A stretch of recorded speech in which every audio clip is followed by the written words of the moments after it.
Madame, Messieurs, c'est toujours un réel plaisir de vous retrouver sur ce plateau de votre magazine Femmes qui reçoit aujourd'hui pour vous Madame Eliane Mukeba. Elle est fondatrice de la Fondation Nyota, une fondation qui s'occupe évidemment des femmes vulnérables. Elle est également aussi penchée sur les questions de développement des femmes. Avec elle, on va parler de ses actions, on va également parler aussi de sa vision sur la femme congolaise, bien qu'évoluant en dehors du pays, elle a quand même un œil ou une attention particulière sur ses sœurs de la République démocratique du Congo. Bienvenue à vous, Madame Eliane. Merci. L'abondance ne nuit pas, je rappelle que c'est la deuxième fois que je vous reçois sur ce plateau. Votre séjour à Kinshasa, ça se passe bien? Oui, ça se passe bien, merci, ça se passe bien. Alors, je le disais tout à l'heure, vous êtes fondatrice ou initiatrice de la Fondation Nyota.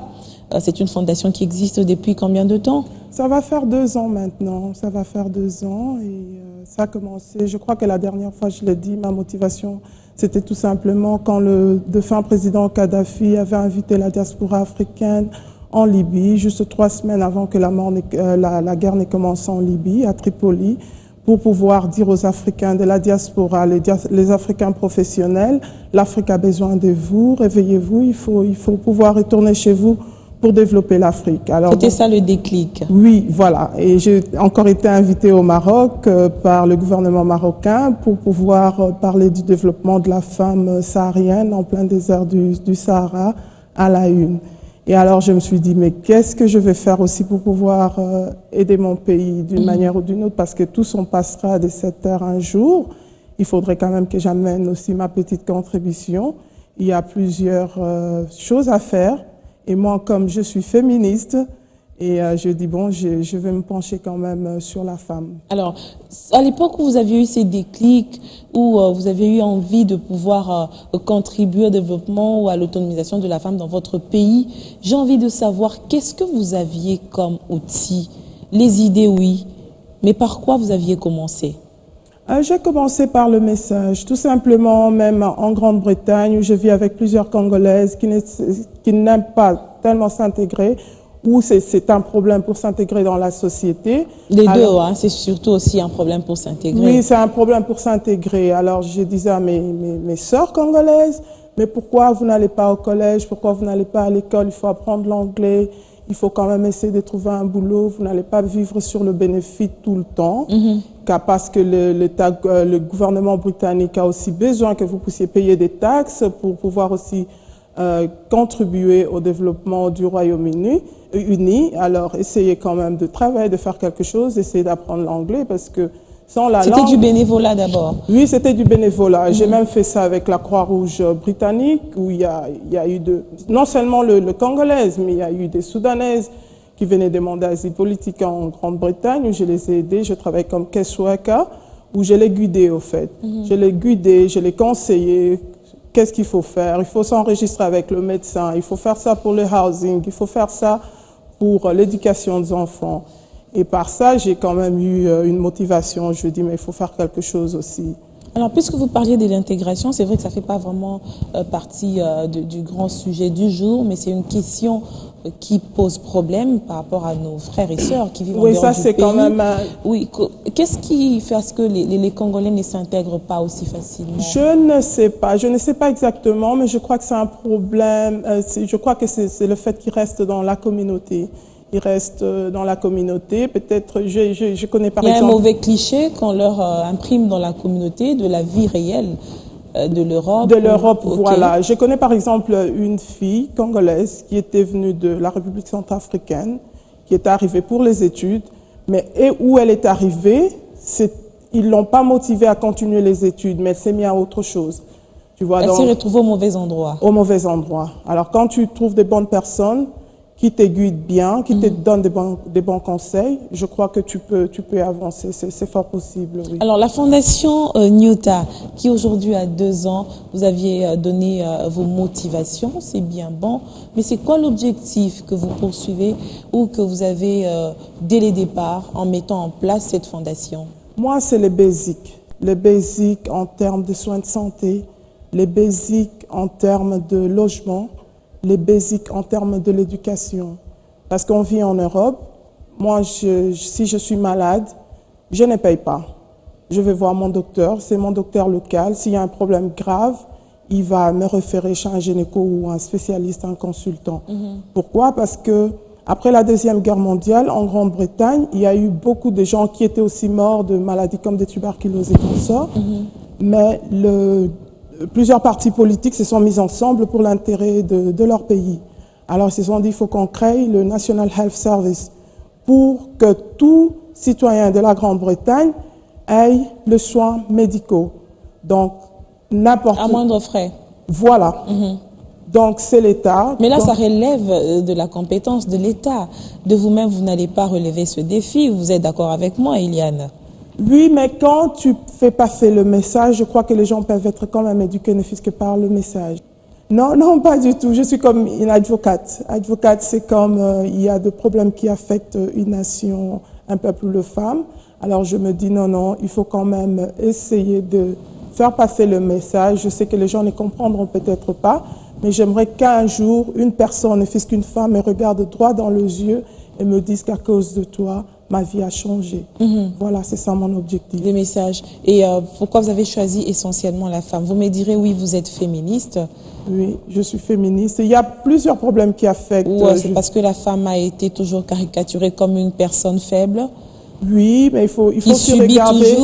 Il faut regarder l'histoire de la femme. Il y a moins de 100 ans, 100 ans, je sais plus, que la femme, on ne parlait même pas de la femme était au foyer.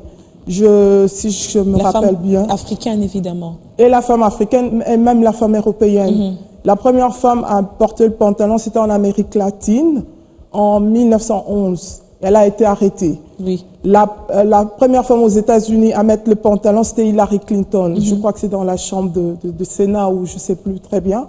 Mais vraiment, le mouvement de la femme, ça a commencé avec Simone de Beauvoir, quand elle a écrit le livre « L'autre sexe ».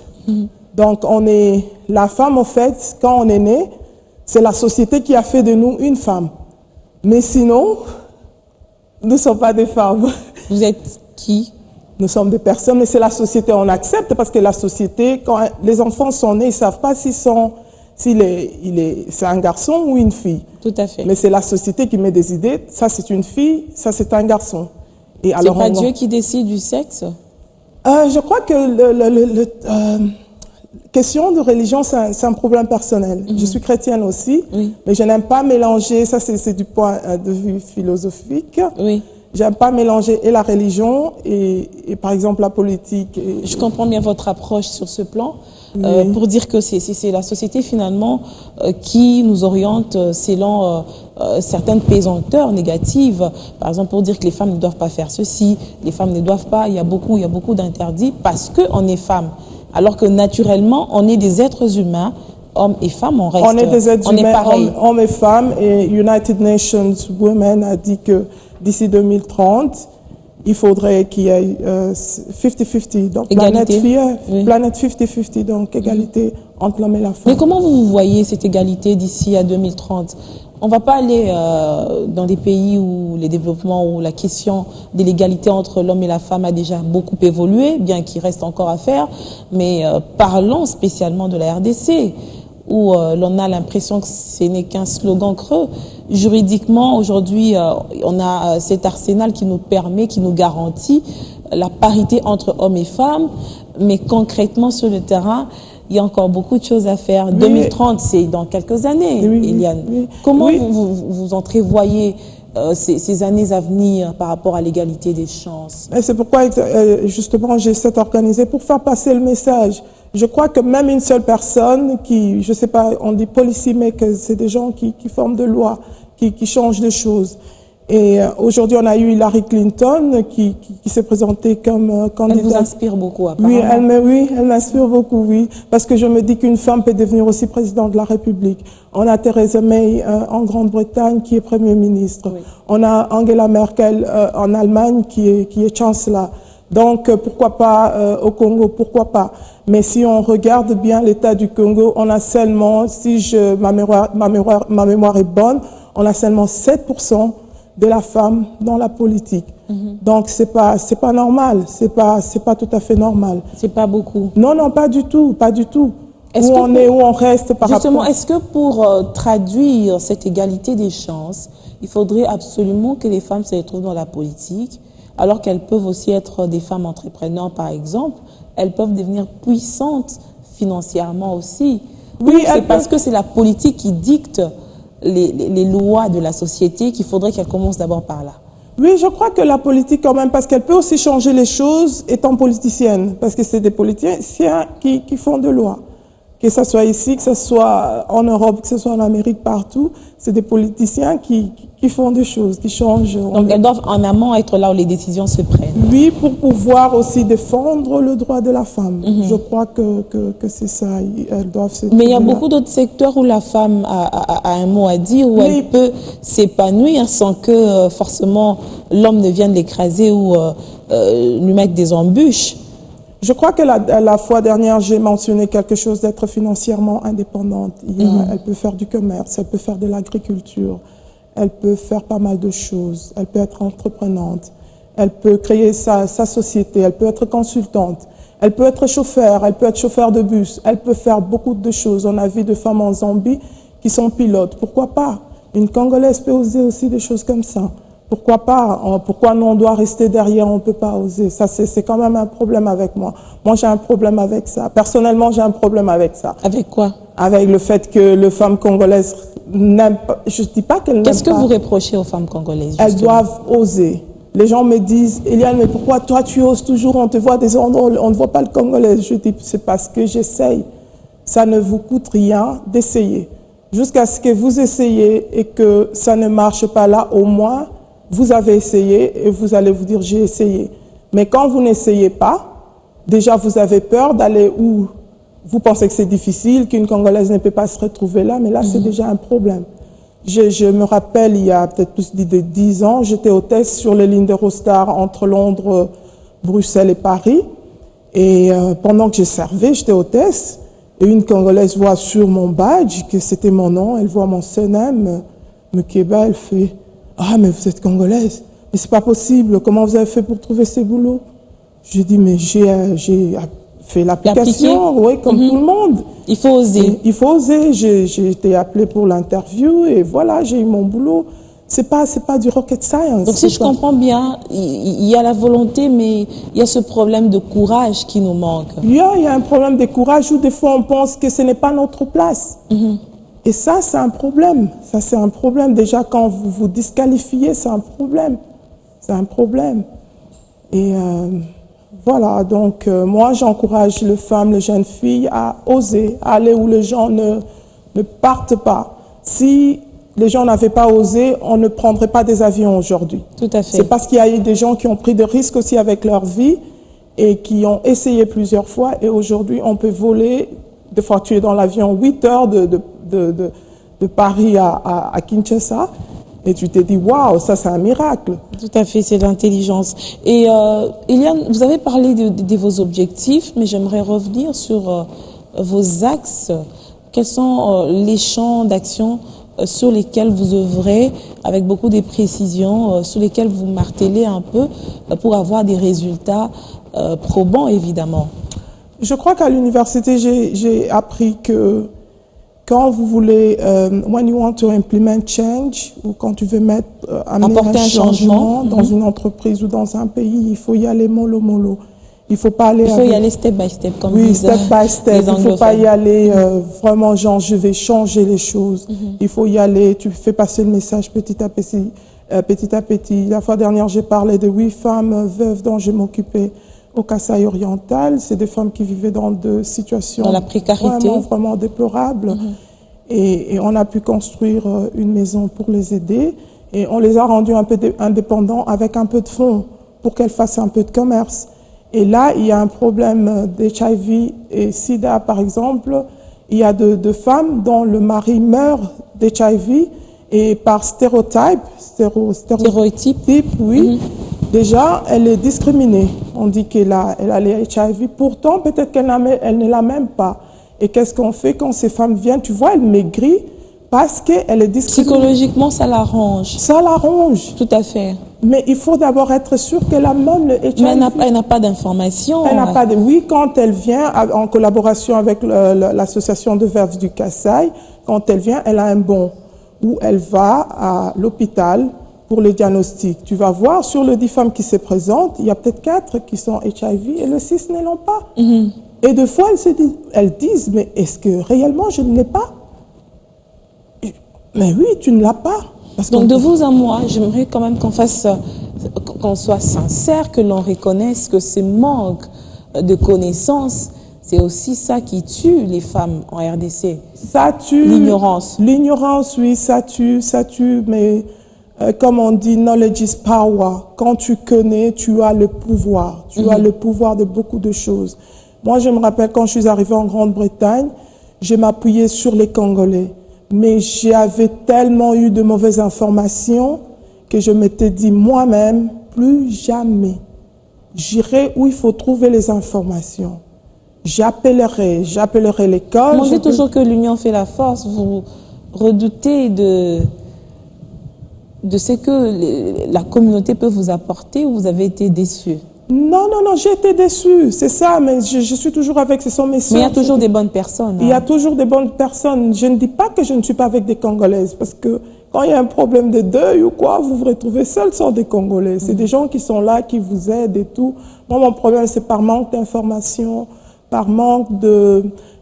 quand ils connaissent pas, ils veulent vous aider, mais pourtant, ils connaissent pas. Autant vous dire, je connais pas, mais voilà, je vous donne cette information, renseignez-vous. Mais quand ils veulent vous aider, pourtant ils connaissent rien et ça, c'est un problème. Là, ça devient un problème. Ça devient un problème parce qu'ils donnent une mauvaise information. Et vous vous appuyez sur cette information, pensant que c'est une bonne information alors que c'est une mauvaise information. Mais qu'est-ce que vous faites dans l'encadrement de ces femmes veuves, par exemple? Il ne suffit pas seulement de leur donner des moyens. Il y a des celles-là qui ne sont pas instruites, même le minimum, le basique dont vous avez parlé. Il faudrait qu'on le retrouve aussi dans l'éducation.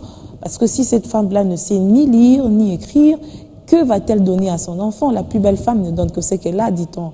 Oui. Il faudrait peut-être commencer en amont par un réencadrement au niveau de la formation, par exemple. Oui, justement, le message passe. On travaille même en collaboration avec United Nations Women, parce qu'ils font des fois des conférences. Il faut les éduquer aussi. Il y a de ces femmes, maintenant, on est arrivé à leur donner des drogues, des sida, mais quand elles reprennent la santé, elles disent « je suis bien ». Elles abandonnent. Elles abandonnent et puis elles se marient sans pour autant dire au partenaire qu'elle a été atteint. Voilà. Et il faut leur rééduquer, il faut leur dire tu peux pas faire ça, il faut avoir le courage. Si cet homme t'aime, il restera avec toi malgré ta maladie, mais il faut le protéger. Il faut, si tu es protégé, il faut continuer à prendre des drogues. Donc il faut les éduquer. Il faut continuellement, on le fait, même chaque 2 mois, chaque 3 mois, parce qu'il y a... Je travaille en collaboration avec une autre association qui est sur place. C'est justement aussi l'une de mes questions, votre niveau de partenariat, de collaboration avec les ONG locales ou les partenaires extérieurs. Comment ça se passe? Oui, ça c'est important. Je crois que la fois dernière, je dis j'aimerais travailler avec les organisations locales. Donc il y a une organisation sur place, Association de veuves du Kasaï, avec qui je travaille. Donc de mon côté, je peux bosser du côté où je suis, pour trouver des partenaires, par exemple en termes de vitamines. Ces femmes-là, quand elles prennent de drogues, de médicaments qui les rendent tellement faibles, elles ont besoin de vitamines pour prendre avec ces médicaments. Okay. Et de l'autre côté aussi, au Kasaï, je dis non, mais il faut les éduquer. Oh non, mais voilà, il y a ces femmes-là qui reprenaient déjà la santé, qui partaient même à l'école. Il y en a une qui a fait l'infirmerie. Mais après, elle dit non, je me sens bien. Je suis forte maintenant, je n'ai même plus besoin de prendre le médicament. Ou par croyance, ils disent non, j'ai arrêté. Je suis guérie. Oui, je suis guérie, je ne prends. Mais après, tu vois, elle fait la rechute. Et il faut, la vie humaine, pour moi, ou je crois que pour beaucoup même de pays, est très, très importante. C'est la première richesse que l'on puisse avoir. Oui, il faut vraiment tout faire pour sauver une personne. Il faut tout faire pour sauver une personne. Quand elle est encore en vie, il faut tout faire, il faut l'éduquer, il faut continuer à les faire. Si elle ne comprend pas, il faut continuer à les faire. Oui, veuve, ayant bénéficié d'une aide, d'un appui de votre part, avec la construction des maisons, avec un appui financier pour pouvoir se lancer dans le monde du commerce. Autre chose par rapport aux réalisations? Comme je dis, avec le HIV et le SIDA, le VIH-Sida aussi. Oui, il y a environ 20 femmes ici à Kinshasa, parce que je vais quand même aussi élargir petit à petit. Je ne vais pas le faire d'un coup, mais quand même aussi éduquer, parce que j'aimerais aussi avoir un bureau ici où, je ne sais pas, quelques femmes que j'encadre aussi ici. Demain, déjà, je vais recevoir 20 femmes avec qui je vais parler, mais aussi les éduquer. Il faut profiter. Je suis venue en visite familiale, mais je dis non, je vais quand même profiter de cette opportunité pour faire passer le message. Et voilà. Vous mettez un accent sur la femme. Pour vous, que représente la femme? Je crois, je ne sais pas qui a dit cette citation, éduquer une femme, c'est éduquer une nation. Je crois que c'est la femme est quand même le centre de tout.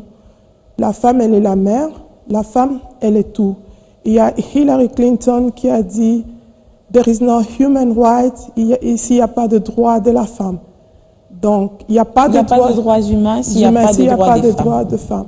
Donc, il faut... Parce que tout commence par la femme. Tout commence par la femme. Elle éduque les enfants, elle est le centre de tout pratiquement. Il y a par exemple un problème en Grande-Bretagne actuellement où certaines femmes, je ne peux pas seulement dire des Congolaises, mais certaines femmes aussi en général, quand les enfants ne sont pas bien éduqués, tu vois, il y a des jeunes qui se tuent dans le quartier, et parce qu'il n'y a pas eu cette éducation. Ici aussi, on a eu les phénomènes Kuluna, on a eu les enfants de la rue, ces enfants qui ont été abandonnés et qui, après, ça donne à des pratiques qui nuisent dans la société. Oui, exactement. En Europe aussi, on a eu ça.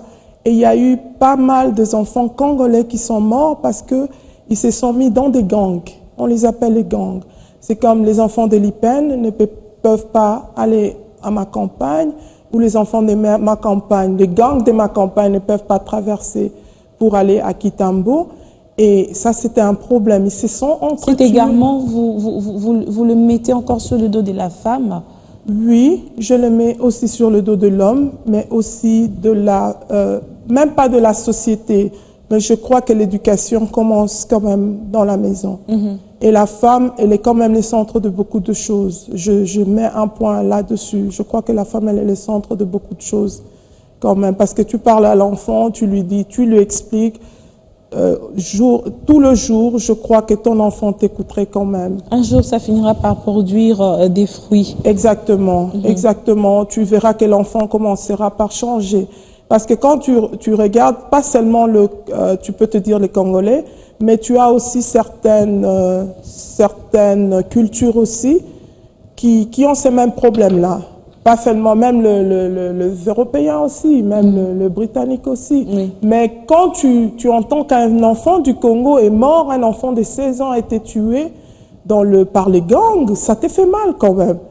Tu te dis, mais qu'est-ce qui s'est passé? Pourquoi il n'y a pas eu cet encadrement? Pourquoi vous pouvez laisser l'enfant? Mais on dit aussi de vous, des pays où vous vivez, que la femme a beaucoup de privilèges. Les droits des femmes sont suivis à la loupe et ça fasse que par moment, surtout nos sœurs qui viennent d'ici, dérapent un peu par rapport à cette protection-là du côté des lois qui font à ce qu'elles dérapent. Non, je crois qu'on est Congolais ou Congolaises avant tout. Je crois, à mon avis, je crois qu'on doit copier ce qui est bien, et on doit rejeter ce qui est mauvais. Surtout ça. Par moment, je crois que les femmes exagèrent aussi, parce que ici, elles ne faisaient pas certaines choses, mais dès qu'elles arrivent en Europe, elles exagèrent. Elles vont donner à un homme, je ne sais pas moi, 10 mètres, 100 mètres. Et pour elle, si elle a une maison sociale, pour elle, elle est arrivée, elle est au sommet, c'est tout. Les allocations des enfants, ça divise. Et voilà, ça divise tellement. Et on a quand même nos cultures qu'on doit conserver. On a nos cultures, on est né comme ça, on connaît la place de l'homme. Chez nous, on connaît la place de l'homme, on doit quand même pouvoir respecter. Et c'est quoi la place de l'homme, selon Eliane? Selon Eliane, je crois que l'homme est l'homme. Votre avis personnel, hein?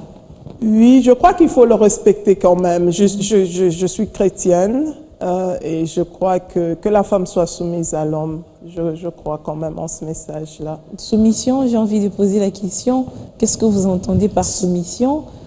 Soumission, c'est, comme on dit chez nous, accountability. C'est genre, je crois que c'est une explication. Madame, oui, monsieur vient, tout non, est non, oui. non, c'est le respect. Oui. C'est des fois, il faut aussi challenge l'homme. Il faut des fois pas tenir la tête.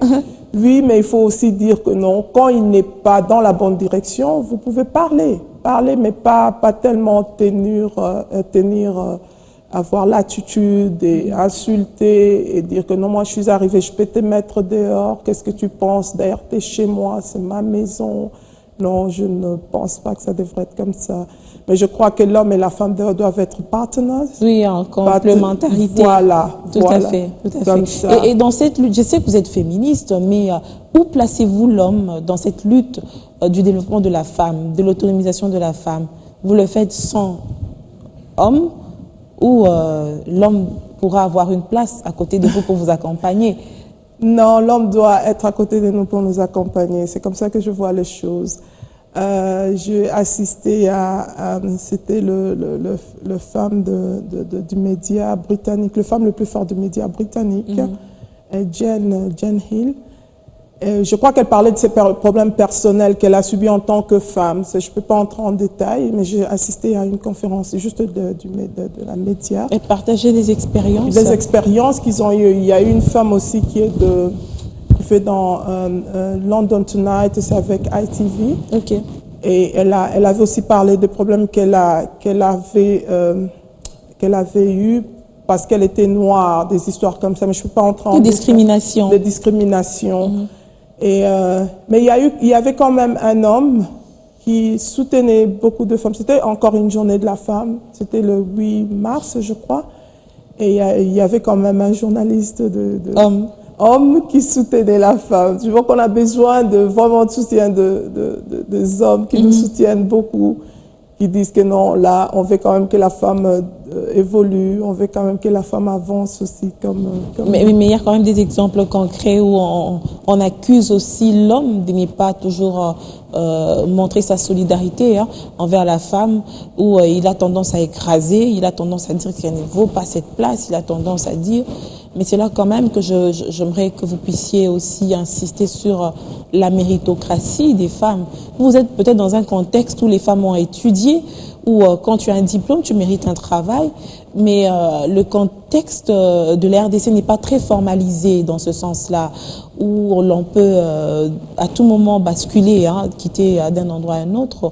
Mais il faudrait que les femmes puissent intérioriser quand même que si elles doivent être à un endroit, c'est parce qu'elles le méritent. Et non parce que nous sommes belles. Nous devons être belles et intelligentes, n'est-ce pas? Oui, justement, c'est pourquoi il faut tout simplement éduquer la femme. Je crois que la fois dernière, j'avais parlé de l'autonomie de la femme. Quand une femme a un travail et quand elle est financièrement indépendante, elle saurait dire non et elle saurait dire oui. Ça venait de Cherie Blair, la femme de Tony Blair. J'avais assisté à une conférence. Elle est toujours mariée à son mari. Tony Blair, qui était l'ancien premier ministre britannique, mais elle est aussi magistrate. Elle a un boulot, elle est financièrement indépendante. Alors elle voulait juste montrer aux femmes qu'il faut travailler, il faut être financièrement indépendante. Et aussi ça amène un plus dans la famille. Mais chez certains, ça amène une sorte de révolte par rapport à nos cultures, à nous. Vous l'avez dit tout à l'heure. Par exemple, les femmes qui vont en Europe et puis elles te disent, mais tu es chez moi. Tu veux dire quoi? Qu'est-ce qu'il y a? Je suis indépendante financièrement. Ça amène une certaine confusion. C'est là que vous avez raison pour dire qu'il faut éduquer. C'est un travail, c'est un processus. Vous y croyez, Eliane? Je crois que ces femmes-là n'ont vraiment pas compris les choses. Elles n'ont vraiment pas compris les choses. Il ne faut pas fuir ces cultures. On a quand même une culture. On veut copier le blanc, mais on le copie aussi mal. Parce que j'ai des copines aussi anglaises, mais je ne vois pas ce genre de comportement. Elle va te dire, je suis mariée avec mon mari depuis peut-être 10 ans, 20 ans, 30 ans, mais tu ne vois pas ce genre de comportement. Tu ne l'entends même pas dire ça. Son mari, c'est tout. Que copions-nous ou qui copions-nous? Mais on copie mal, justement. On copie très mal.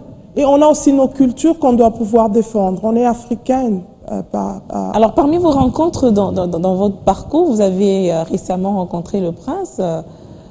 Oui, j'ai rencontré le prince Charles du Royaume-Uni. Oui. Je ne l'ai pas rencontré, mais en fait, j'ai été invitée par lui. Vous avez été invitée? Oui, par lui à St. James Palace, à son palais royal, St. James Palace, pour ceux qui vivent en Angleterre.